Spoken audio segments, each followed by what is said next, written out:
Good afternoon, everybody, and welcome back to Mod Driven. You know, I'm out here cruising around in the Honda Civic today. This one happens to be a 2020 coupe. It's a manual transmission. And I got to thinking, of all the cars and vehicles that I've had, the Hondas have been the best of the whole bunch. And I've had over 70 new and mostly new cars in my lifetime, cars and trucks, everything from Corvette to Porsche. Now, when I say the Honda is the best, I'm really speaking of mainstream vehicles, normal mass-produced vehicles, not the Porsches, not the Corvettes, nothing exotic, let's say. I'm just talking about the normal things that you can take to a parking lot, pull into a space, and not have to worry about what's going to happen while you're gone. Why is that? Why is the Honda the best? Well, first off is pricing. You can't beat the price.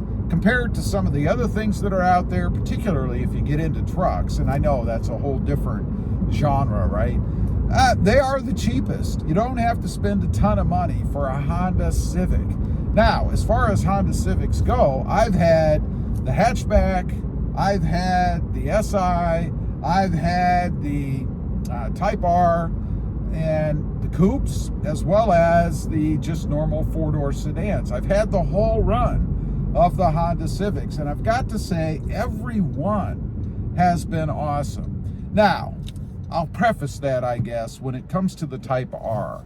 The Type R is fun to drive, and it sure is an eye-catcher, but it's not the most practical thing out there. With its tight bolstered seats and its overly tightened suspension, which I realize there's a reason for. It's billed as a performance type car, right, for the track. So you'd want to be glued into it. You'd want to be feeling everything in it. But if you're not using it for that, which most of us don't, let's be honest, you want something a bit more comfortable, a bit more livable, a daily driver.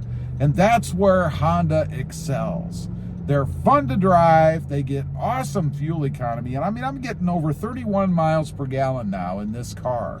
31 miles per gallon. Now, I know there's hybrids and all that stuff, but do you want to screw with the hybrids and the plug-ins and all that?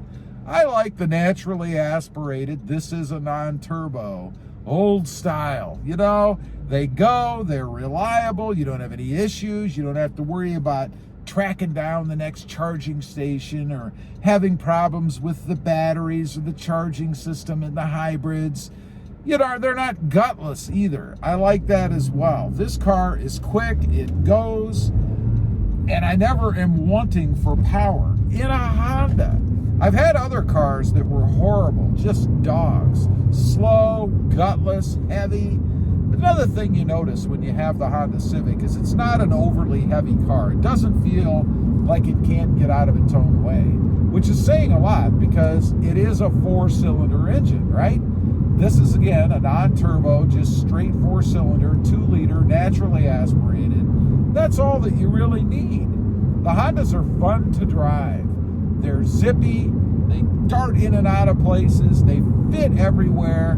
You know, I remember a few years back, I was looking at completely the opposite thing. It was a Toyota Tundra back in the day when it got like 8 miles to the gallon if you were in the wind behind you. But anyway, I brought one home. I wanted to make sure it fit in my garage. Speaking about fitting, it didn't. It hung out from my garage about 3 feet. That's how long that thing was.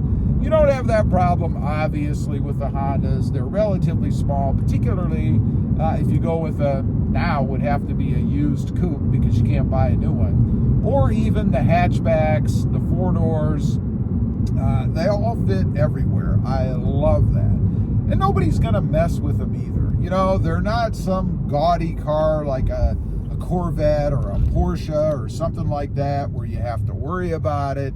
You can park it anywhere. As I mentioned, it fits everywhere, no issues. As far as comfort goes, you know, I had forgotten how smooth these cars are, which is really funny because since they're so light, you would think you'd feel every bump in the road. And even in this version, which again is the coupe, shorter wheelbase, lighter weight, you still don't feel everything going down the road. I really like that. Nice, smooth, comfortable ride so that when you're going through the curves and stuff, you're not bouncing all over, feeling everything in the road. And I have to say, where I'm at, down here in South Texas, where the heat just destroys the roads, they're not the smoothest things in the world. So it's a good place to be for me to speak about how comfortable and smooth the car is. Plenty of room inside. You would think as a mid-size or smaller version, the car would be kind of cramped inside. It's really not. I feel pretty good in here. Now, full disclosure, dimensionally, I'm 5'9.5", and right now about 188 pounds. I need to go on a diet. But anyway, at my size, I fit in here perfectly. You know, if you're 6'5" and weigh 320 pounds, you probably ought to be driving a minivan or maybe a Lincoln town car or a truck, something big that you can actually fit in. You're not going to be comfortable in here. As far as the technology and the controls and all that stuff, this car is 3 model years old. It does have Bluetooth. It does have a flat screen. It does have the lit up digital readout up in the gauge cluster. I mean, it still feels current, up to date. When I get in this car versus, say, my brand new Tacoma or even couple model year old Jeep, I don't feel like I'm stepping back in time. There's another thing I want to mention, something I noticed about this car when I first went to look at it at the CarMax. I shut the driver's side door.